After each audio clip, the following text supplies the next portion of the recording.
Hello नमस्कार दोस्तों। और आज मैं आप लोगों के बीच एक नया वीडियो लेकर के आया हूं। और ये वीडियो में हम लोग आज देखेंगे प्रासरण दाब के बारे में। ऑस्मोटिक प्रेशर इसको इंग्लिश में कहते हैं।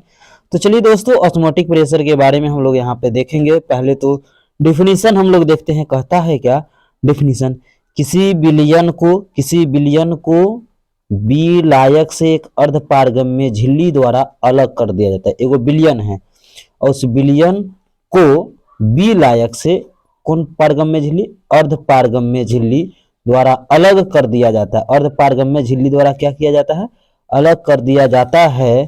तो बी लायक को विलयन की ओर गमन करने से रोकने तथा साम्यावस्था को स्थापित करने के लिए विलयन पर जो इस पर विलयन पर जो दाब डाला जाता है उसको ऑस्मोटिक प्रेशर यानी प्रासरणी दाब कहते हैं। कौन दाब कहते हैं? प्रासरणी दाब कहते हैं। तो ये बात को याद रखें, पता है किसी विलयन को बी लायक से एक अर्ध पारगम्य झिल्ली द्वारा अलग कर दिया जाए तो बी लायक को विलयन की ओर गमन करने से रोकने तथा साम्यावस्था को स्थापित करने के लिए विलयन पर जो दाब डाला जाता है, क्या डाला जाता है? दाब डाला जाता है, उसी को ऑस्मोटिक प्रेशर कहते हैं। तो ये बात आप लोगों को भली भांति अच्छा से समझ में आ गया होगा। प्रासरणी दाब को पाई से सूचित करते हैं। अब ध्यान दीजिएगा, यहाँ पे ये जो आप फिगर देख रहे हैं, मान लीजिए कि यहाँ पे एक जो है जल है बी लायक और ये विलयन है। अब बीच में एगो जो है दोनों को अलग करने के लिए सेमी परमिएबल मेम्ब्रेन यानी एसपीएम अर्ध पारगम्य झिल्ली लगा दिए हैं। तो जल में के कण निकल के विलयन में प्रवेश करेगा। जल में के कण निकल के विलयन में क्या करेगा? प्रवेश करेगा। जल में के कण निकल के विलयन में क्या करेगा? प्रवेश करेगा। तो अब ध्यान दीजिएगा, उस विलयन पर जो है यहाँ पे ध्यान दीजिएगा, विलयन पर जो है एक विशेष प्रकार के बाह्य दाब लगाया जाता है, जिससे विलयनमा में के जो ध्यान दिए विलयन में जो कण घुस रहा था जल वाला, वो जानाई क्या होगा? बंद हो जाएगा। तो जब बंद हो जाएगा अर्थात साम्यावस्था को स्थापित कर लेगा, इसी को प्रासरणी दाब कहते हैं। और ध्यान दीजिएगा, प्रासरणी दाब से क्वेश्चन यहाँ से पूछा जाता है। प्रासरणी दाब बराबर पाई बराबर क्या होता है? CRT। बहुत ही इंपॉर्टेंट क्वेश्चन आप देखिएगा, बिहार बोर्ड के एग्जाम में ये ऑब्जेक्टिव क्वेश्चन के तौर पर पूछा गया था कि पाई बराबर क्या होगा? CRT। पाई बराबर CRT। अब ध्यान दिए, पाई एक प्रासरणी दाब है, सी सांद्रता को प्रेजेंट करता है जिसको हम लोग मोललता कहते हैं। आर जो है गैस स्थिरांक है जिसका मान जो है 0.082 के लगभग होता है। तो ये बात को 82 या 83 कहीं कहीं पे दिया रहता है। टेम्परेचर ताप है। अब ध्यान दीजिएगा, क्या ध्यान देना है वो समझ लीजिए। जैसे पाई बराबर CRT, तो सी बराबर क्या होता है? N/V। यानी कहता है प्रति लीटर आयतन में उपस्थित विलेय के मोलों की संख्या को सांद्रता यानी मोलरता कहते हैं। और यहाँ पे जो है RT है तो RT, तो ये बटा में जो है V है गुना में चल जाएगा, पाई V बराबर NRT। तो ये किसका जो है सूत्र होता है? आदर्श गैस के समीकरण का बाबू सूत्र होता है। आदर्श गैस के समीकरण का सूत्र होता है पाई V बराबर NRT। पाई V बराबर NRT। पाई V बराबर NRT, इसको रट लेना है। पाई V बराबर NRT, इसको कहते हैं आदर्श गैस का समीकरण। आदर्श गैस के समीकरण। अब ध्यान दीजिएगा, यहाँ पे पाई V बराबर N बराबर होता है गिवन मास अब बटा में मॉलिक्यूलर मास। गिवन मास अब बटा में मॉलिक्यूलर मास। अब गिवन मास के जगह पर W बैठा देंगे और मॉलिक्यूलर मास के जगह पर M बैठा देंगे। ठीक है, तो W/M किसके जगह पर? N के जगह पर। किसके जगह पर? N के जगह पर। थोड़ा सा ध्यान दीजिएगा, N के जगह पर जो है W बटा क्या लगा देंगे? W/M लगा देंगे। तो अब क्या होगा वो समझ लीजिए बाबू रे। अब यहाँ पे थोड़ा समझने की प्रयास कीजिएगा। तो पाई V बराबर क्या होगा? W/M/RT। तो यहाँ पे WRT ऊपर है, नीचे जो है पाई V नीचे कर दिए, M ऊपर, यानी ये विलेय के मोलों की संख्या का ये सूत्र हो गया। प्रासरणी दाब जब लगेगा तो विलेय के मोलों की संख्या बराबर क्या होगा? WRT/पाई V। तो ये बात को ध्यान में रखना है। अब ध्यान दीजिएगा, अगला जो टॉपिक हम लोग को पढ़ना है इस पर हम लोग डिस्कशन कर चुके हैं लगभग। तो ध्यान दीजिएगा, समपरासी विलयन या आइसोटोनिक विलयन, इसको इंग्लिश में भी आइसोटोनिक ही कहते हैं। आइसोटोनिक विलयन किसको कहते हैं? तो कहता क्या है वो समझ लीजिए। दिए गए ताप पर समान प्रासरण दाब होता है, यानी दो गो विलयन है, दो गो विलयन पर दिए गए ताप पर समान प्रासरण दाब होगा। प्रासरण दाब समान हो तो उसको समपरासी। पाई 1 बराबर पाई 2, पाई 1 बराबर पाई 2, पाई 1 बराबर पाई 2। अब ध्यान दीजिएगा, तो यहाँ पे पाई बराबर क्या होता है? C R T, C R T. यहाँ 2 है 1 है तो इधर 1 लगा दिए, इधर 2 लगा दिए, आर टी से आर टी कैंसिल कर दिए, सी 1 बराबर सी 2। इसको ध्यान में रखना है। अब ध्यान दीजिएगा, सी बराबर हम लोगों ने क्या देखा था फॉर्मूला? तो सी बराबर हम लोग देखे थे एन बटा भी। यहाँ 1 लगल है तो n1 बटा v1, और 2 लगल है c2 तो n2 बटा v2। अब n बराबर क्या होता है? गिवन मास अब बटा में मॉलिक्यूलर मास, गिवन मास और बटा में मॉलिक्यूलर मास। गिवन मास को W से, मॉलिक्यूलर मास को M से डिनोट करते हैं। तो ये बात आपको याद है। तो N1 के जगह पर W1, M2 के जगह पर W1 M1, इस तरह से हम लोग बैठाएंगे। अब ध्यान दीजिएगा, यहाँ पे W1 बटा M1 गुने V1 और W2 बटा M2 V2, M2 V2। ये बहुत ही इंपॉर्टेंट है बाबूरे, ये बहुत ही इंपॉर्टेंट है। ये फार्मूला VVI के ट्रिपल होल क्यू यहाँ से जो है न्यूमेरिकल क्वेश्चंस पूछे जाते हैं। तो ध्यान देगा, आइसोटोनिक से संबंधित ये प्रश्न को भी ध्यान में रखना है। अब ध्यान दिए, किस प्रकार के प्रश्न आपसे प्रासरणी दाब से संबंधित क्वेश्चन पूछा जा सकता है, उस पर हम लोग डिस्कशन कर लेते हैं। जैसे ये क्वेश्चन है जो बिहार बोर्ड में 3 बार ये क्वेश्चन पूछा गया। कहता केन शुगर का आणविक द्रव्यमान 342 है। ऐसे भी शुगर का, चीनी का आणविक द्रव्यमान 342 ग्राम मोल इनवर्स होता है। का 5% विलयन किसी पदार्थ के x के 1% विलयन के साथ समपरासी है। ध्यान दें, समपरासी है। x के अणु का द्रव्यमान ज्ञात करे, तो जिसका द्रव्यमान निकालना है बाबू उसको लिख दीजिए। यहाँ W1 पहले लिखेंगे, M1 और V1, W1 M1 V1। उसी तरह से W2 M2 और V2 लिख देंगे। अब 5% कर रहा है तो 5 ग्राम, x के 1% कर रहा था 1 ग्राम, और केन शुगर का मॉलिक्यूलर मास जो है M1 का मान 342 दे ले, M2 के मान निकालना है। और V1 और V2 परसेंटेज में, तो कोई भी वस्तु अपने आप में 100% 100 ml, यहाँ भी 100 ml हो जाएगा। क्लियर? अब ध्यान दीजिएगा, समपरासी विलयन में जो फार्मूलाज हम लोगों ने देखा था वो फार्मूला क्या है? W1 M1 V1। उसके बाद जो है, उसके बाद क्या है? ध्यान देगा, W2 M2 V2 है। ठीक है।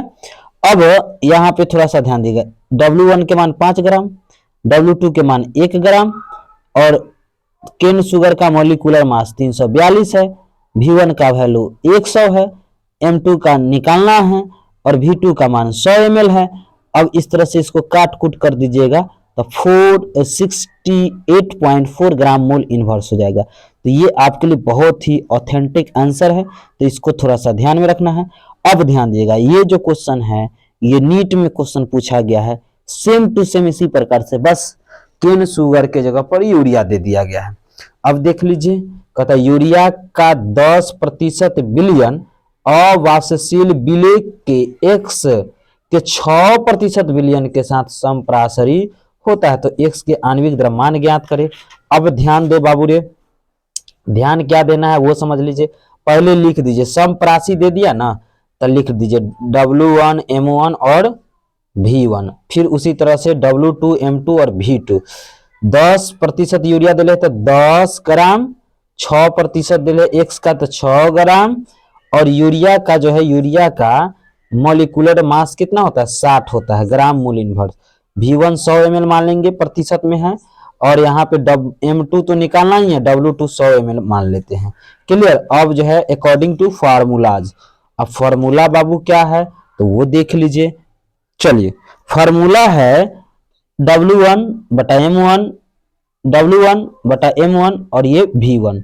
ठीक है, चलिए ये देख लीजिए, ऊपर W2 बटा M2 V2 है। क्लियर? अब 10 है तो 10, 6% है 6 ग्राम। यूरिया का मोलिकुलर मास 60, W2 के मान M2 का मान निकालना है।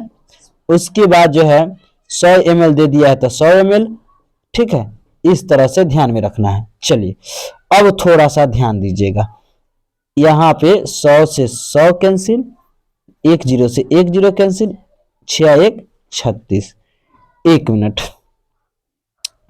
यहाँ पे थोड़ा सा मेरे ख्याल से गड़बड़ लगता है। क्या गड़बड़? 100 से 100 जब कैंसिल हो गया, 10 से 10, ठीक है, तो ये 6 है, ये 6 है, 6 कितना होगा? 36 हो जाएगा, ग्राम मोल इनवर्स हो जाएगा। ठीक है, हो सकता है मिस्टेक हो गया होगा न्यूमेरिकल बनाने में, कैंचिया गुना कर देंगे। अब ध्यान दिएगा, एक हाइपरटोनिक है, एक हाइपोटोनिक है, दोनों इंपोर्टेंट क्वेश्चन है। हाइपरटोनिक और हाइपोटोनिक किसको कहते हैं? तो ध्यान दीजिएगा, एगो पाई 1 है ग्रेटर देन पाई 2 है। ठीक है, अब ध्यान दिएगा, कहता है, पहले डिफिनीशन को देख लीजिए, समान तापमान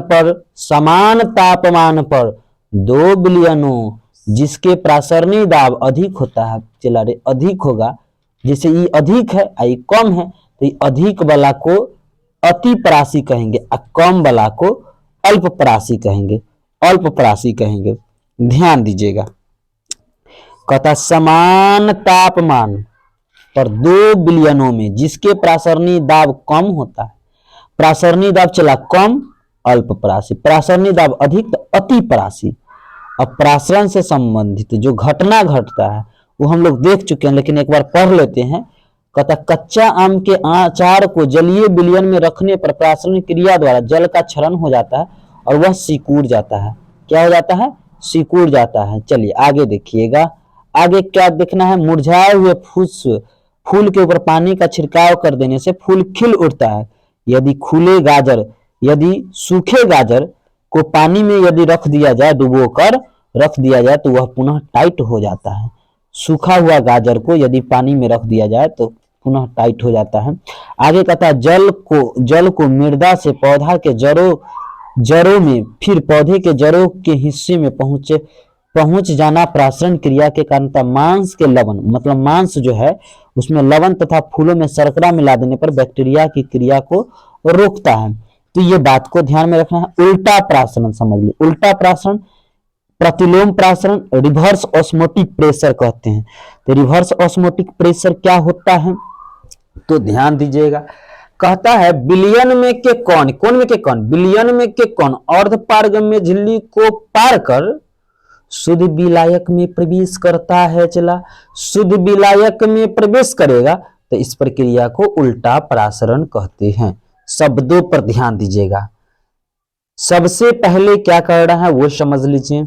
होगा फिगर यहाँ पे, थोड़ा सा ध्यान दीजिएगा, थोड़ा सा ध्यान दीजिएगा तो काम हम लोगों का क्या होगा? बन जाएगा। जैसे ध्यान दीजिएगा, ये फिगर हम लोगों ने ड्रॉ किया हुआ है, तो बिलियन है और ये शुद्ध विलायक है। आपने देखा कि ये सेमी परमिएबल मेम्ब्रेन है, एसपीएम, तो ए में से कण निकल के बार बार इसमें जाता था बिलियन में, लेकिन अब यहाँ पे उल्टा हो रहा है। कहता है क्या बाबू? बिलियन में के कण निकल के शुद्ध विलायक में एंट्री करता, उल्टा काम हो रहा है, उल्टा काम हो रहा है, इसलिए उल्टा प्रासरण इसको कहते हैं। कौन प्रासरण? उल्टा प्रासरण। यानी ध्यान ये देना है कि बिलियन पर जो बाएं जो प्रेशर इतना अप्लाई करेंगे कि बेचारा ई मुंह में है गिरना स्टार्ट करेगा। शुद्ध जल जिसको आरओ का पानी कहते हैं। अब ध्यान दीजिएगा, तो ये डिफिनीशन आपको समझ में आ गया। कहता है बिलियन में के कौन अर्धपारगम्य झिल्ली से पार कर शुद्ध विलायक में प्रवेश करता है, इस प्रक्रिया को उल्टा प्रासरण कहते हैं। उल्टा प्रासरण का उपयोग जो है समुद्री जल, कौन जल? समुद्री जल के विलवणीयकरण में किया जाता है। यानी इस समुद्र के जल में जो नमक होता है वो नमकमा को अलग, पनियामा को अलग किया जाता है उल्टा प्रासरण में। क्लियर है दोस्तों? चलिए अब आगे आइए, झिल्ली किसको कहते हैं? बहुत इंपोर्टेंट, झिल्ली किसको कहते हैं? इसको इंग्लिश में मेम्ब्रेन कहते हैं। कहता है ठोस या द्रव के पतली तह को झिल्ली कहते हैं, ठोस या द्रव के पतली तह को झिल्ली कहते हैं। ठोस या द्रव के पतली तह को झिल्ली कहते हैं। ठोस या द्रव, ठोस या द्रव के पतली तह को झिल्ली कहते हैं। ठोस या द्रव के पतली तह को झिल्ली कहते हैं। अब ध्यान देना चला रे, ध्यान क्या देना है वो समझ लीजिए। पारगम्य झिल्ली किसको कहते हैं? तो पारगम्य झिल्ली कहता है वैसा झिल्ली जिसमें पदार्थों के कण का आगागमन होता है। आगागमन होगा तो पारगम्य। वैसा झिल्ली जिसमें पदार्थों के कण का आगागमन होता है, चला आगागमन होगा तो पारगम्य झिल्ली, अब पतली तह होगा तो झिल्ली। अपारगम्य झिल्ली किसको कहते? तो कहता वैसा झिल्ली जिसमें पदार्थों के कणों का आगागमन नहीं होता है। चला आगागमन नहीं होगा, अपारगम्य झिल्ली। कौन पारगम्य झिल्ली? अपारगम्य झिल्ली कहते हैं। अब आगे देख लिए अर्ध पारगम्य झिल्ली के, अर्ध मतलब आधा, पारगम्य मतलब पार करना, मतलब आधा ही पदार्थ इसमें पार करेगा। कौन पदार्थ पार करेगा? तो याद रखिएगा इसमें वही पदार्थ पार करेगा जो बी लायक होगा, बीले के कण पार नहीं करेगा। बी ले के कण पार नहीं करेगा, मतलब बिलियन में दूगो पदार्थ, एगो बिले एगो बी लायक, एगो बिले एगो बी लायक, तो बिलयकवा के कणमा पार करेगा, अब बिले के कण पार नहीं करेगा, उसको अर्ध पारगम्य झिल्ली कहते चले।